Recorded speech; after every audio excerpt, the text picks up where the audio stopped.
양육자하고 3년 동안 연락 두절되고 잠적했던 사람이 연락 왔어요. 사진 내려달라고. 판결 나고서 전화 카톡이 막 거의 새벽부터 와요. 해결된 사례가 6건이. 그러니까 분위기 확 바뀌어버린 거죠. 이제 명예훼손 이제 안 되니까. 저는 그 배드파더스 사이트의 자원봉사자인 구본창입니다. 배드파더스는 말 그대로 사이트고요. 필리핀에서 코피노 아빠 찾기라는 사이트를 운영했었거든요. 여성단체에 근무했던 이분들이 그 사이트를 보고서 이 배파 사이트를 만든 거고요. 코피노 아빠가 한국으로 갔어요. 근데 여권 번호도 모르고 한국 전화번호도 모르니까 아빠에게 소송을 하고 싶어도 찾을 수가 없잖아요. 사이트에다가 도망간 한국인 아빠의 이름하고 사진만 올렸거든요. 68명을 올렸는데 48명을 찾았어요. 제보에 의해서. 그래서 그걸 보고서 그 배드파더 사이트 운영자들이 아빠들의 신상을 공개하는 거 이거밖에 답이 없다. 이렇게 결론을 내렸던 거죠. 그 배드파더스 사이트에 신상이 공개된 사람들 5명이 또 명예훼손이다. 이렇게 해서 이제 그 고소를 한 거죠, 검찰에. 배심원들 만장일치였고요. 저 놀랐습니다, 사실은. 판사님이 무죄라고 이렇게 한 거를 저는 그것도 못 들었어요. 재판 끝나고 이렇게 나오려고 하는데 사람들 분위기가 되게 좋더라고요. 그때 이제 무죄 판결 난 걸 알았어요. 그동안은 양육비 문제가 그냥 개인 간의 문제로만 다뤄졌는데 재판이 벌어지게 된 것도 2가지 가치가 충돌한 거거든요. 저희는 아동의 생존권이 무책임한 부모의 개인적인 명예보다 더 우선적으로 보호돼야 될 권리다. 이런 믿음을 갖고 있는 거고요. 배드파더스 사이트가 나오고 나서 그 양육비 피해자들이 목소리가 높아지고 사회 인식도 급격하게 변했고 그래서 이제 법원도 변한 걸로 보니까 저는 이게 변화의 시작이라고 봅니다. 현재 양육비 피해 아동이 한국에 100만입니다. 법원에서 양육비를 주라고 판결을 했어요. 그런데 그걸 지급하지 않았을 때 법적 불이익이 있어야 되잖아요. 불이익이 없어요. 양육비 이행 관련이 있거든요. 그런데요, 총 직원 숫자가 지금도 한 100명이 별로 안 넘을 겁니다. 그 인원이 전국을 커버하니까 이게 현실성이 없죠. 피해자의 대부분 80%가 여성이거든요.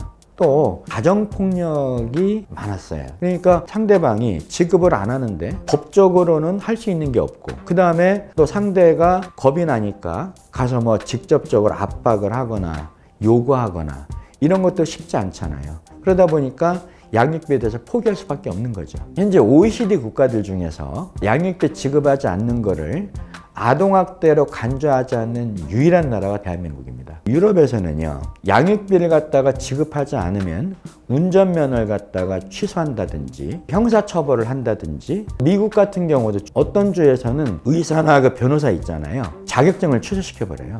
한국도 그런 내용이 담긴 양육비 법안이 현재 국회에 10개가 계류돼 있어요, 이미요. 그런데 법이 통과가 안 되고 있는 겁니다. 그게 문제인 거죠. 배드파더스 말고 다른 예. 단체에서 활동하신다면 예. 배드파더스 활동까지 이어지게 된 이유가 있을까요? WLK는 We Love 코피노라고 하는 필리핀 단체인데요. 코피노들을 지원하는 겁니다. 현재 필리핀에 약 4만 명 정도 되거든요. 일반적으로 한국처럼 엄마 혼자서 아이를 키워야 되잖아요. 그러니까 코피노 아이들의 대부분이 어렵게 살죠. 양육비 소송을 하게 되면은 한국 법정에서 하거든요. 그런데 한국의 법정에서 판사님이 양육비를 주라고 판결했어요. 그런데 양육비를 안 주잖아요. 이런 일들이 자꾸 생기니까 물어봤더니 한국은 80% 정도가 양육비를 못 받고 있다고 하더라고요. 그래서 코피노들이 양육비를 받을 수 있으려고 하면 한국의 법이 바뀌어야 되잖아요. 그래서 그 배드파더스 사이트 운영자들의 취지에 절대적으로 공감을 해서 한국의 양육비법을 바꿀 수 있도록 그런 도움을 드리려고 했던 겁니다. 양육비 지급을 하지 않는 코피노 아빠들하고 한국에서 이혼하고 양육비를 지급하지 않는 그 미지급자들하고요, 모두 다 공통적으로 얘기해요. 내가 주고는 싶으나 능력이 안 된다. 다 이렇게 말합니다. 우선순위에 있어서 아이의 생존이 1번으로 들어가야 되는데 아이를 위한 지출은 한 10번쯤 가 있어요. 무책임한 거죠. 예. 양육비 소송을 하잖아요. 그럼 이제 코피노 아빠 입장에서 볼 때 18년 동안 돈을 줘야 되잖아요. 근데 필리핀은 100만 원 정도만 줘도 살인 청구가 가능한 나라입니다. 조폭들한테 50만 원 주어서 가서 막 깽판을 놓는 거지, 협박을 하고. 필리핀은 경찰이 안 와요, 거기. 그런 경우에 저희가 가서 보호하는데 주먹질 벌어지고, 또 어떤 경우에는 코피노 문제가 자꾸 이렇게 불거지면 교민들의 그 사업에 영향이 있다, 관광에. 이래서 코피노 문제가 자꾸 불거지는 걸 원치 않아요. 일본 아빠와 필리핀 엄마 사이에 태어난 아이들 자피노라고 하거든요. 왜 코피노만 갖고 난리냐고들 그래요. 일본은요, 자피노들이 양육비 소송을 하잖아요. 일본 정부가 고용한 변호사들이 소송을 대행해 줍니다. 코피노는 아무런 게 없어요. 한국 정부가 코피노를 위해서 하는 건 아무것도 없습니다.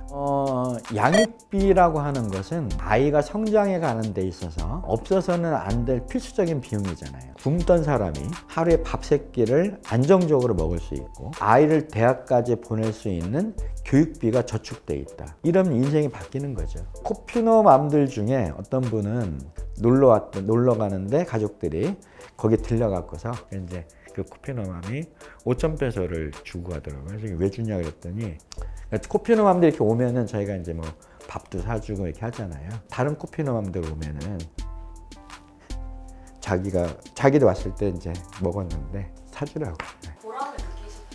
네, 그렇죠. 근데 사실은 이제 보람보다 마음이 아파요. 감동적인 상황이 많다는 거는 슬픔이 일상화되어 있기 때문에 감동이 오는 거지, 그죠? 그러니까 감동이 많다는 건 사실 좋은 게 아니에요. 근데 이렇게까지 헌신하시는 이유가 있을까요?